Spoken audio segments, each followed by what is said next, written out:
Salut les amis, j'espère que vous allez bien. Pour ma part, ça va, alhamdoulilah.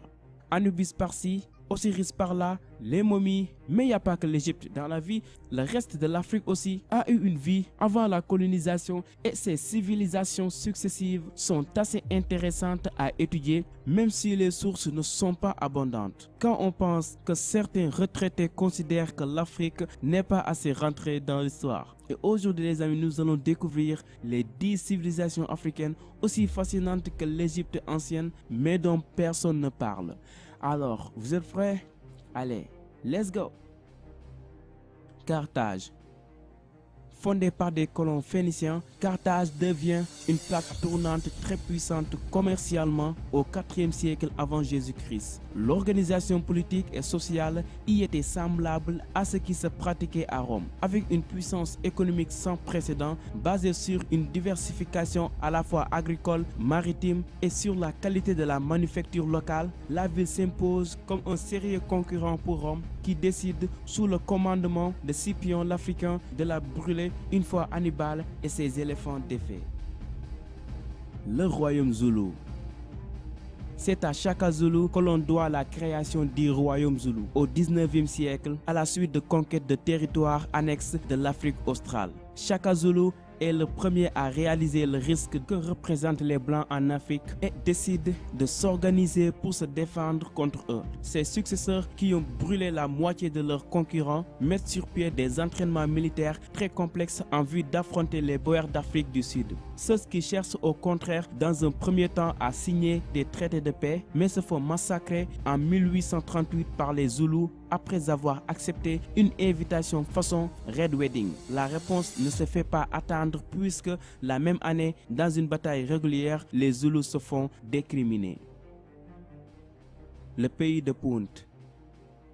La première référence au pays de Punt dans les écrits égyptiens date du 25e siècle avant Jésus-Christ. Situé probablement sur le territoire actuel de la Somalie et du Soudan, le pays est très mal connu des historiens qui débattent à la fois de son positionnement exact et de son influence véritable sur les civilisations alentours, notamment égyptiennes. Certains textes décrivent ses habitants vivant dans des huttes suspendues au-dessus des rivières et prêtent des attributs magiques à ses habitants. L'Empire du Songhai.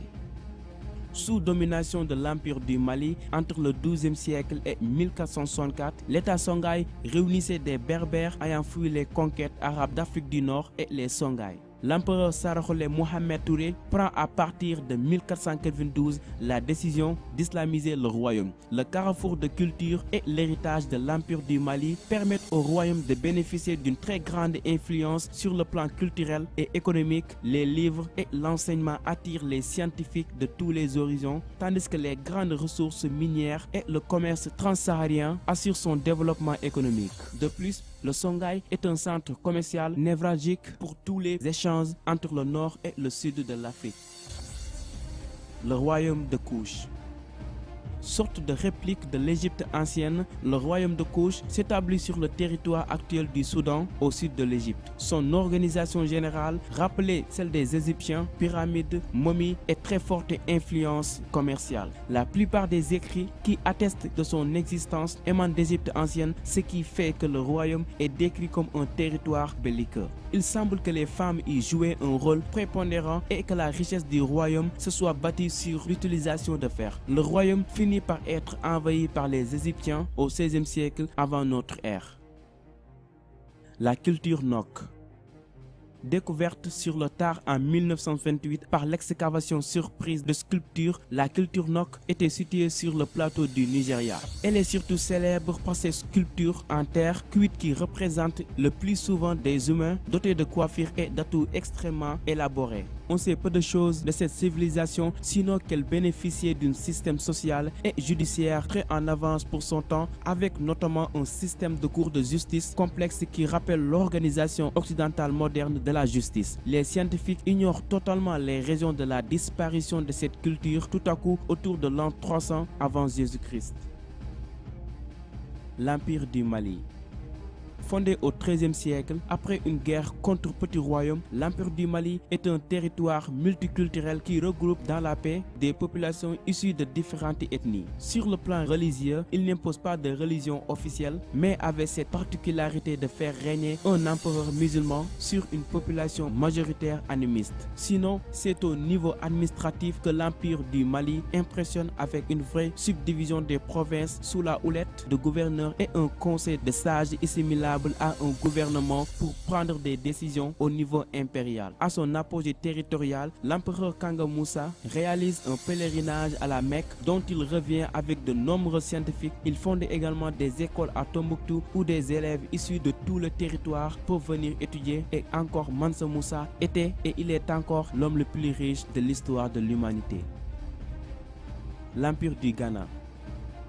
Au 8e siècle, l'Empire du Ghana bénéficie de l'occupation du Maghreb par les Arabes pour se positionner comme un important carrefour commercial. Les Arabo-berbères qui se sont entrés sur son territoire favorisent ce développement. Mais sous la dynastie des Cissé Tounkara, les Arabo-berbères sont chassés pour favoriser l'unité des Soninké, les populations locales. Les ressources du territoire en or reviennent dès lors entièrement à sa population qui s'enrichit extrêmement rapidement. Peu à peu, certains territoires acquièrent leur indépendance et le royaume se trouve démantelé. Sa capitale se trouva finalement intégrée à l'Empire du Mali en 1240. L'Empire du Ghana était un régime tolérant sur le plan religieux, l'animiste étant considéré comme la religion officielle, mais l'islam se voyait toléré. Parmi les trucs marrants, on compte ce rituel visant à distinguer les coupables des innocents. Les accusés étaient amenés à boire à l'eau croupie. S'ils la vomissaient, c'est qu'ils étaient innocents. Sinon, vous savez la suite.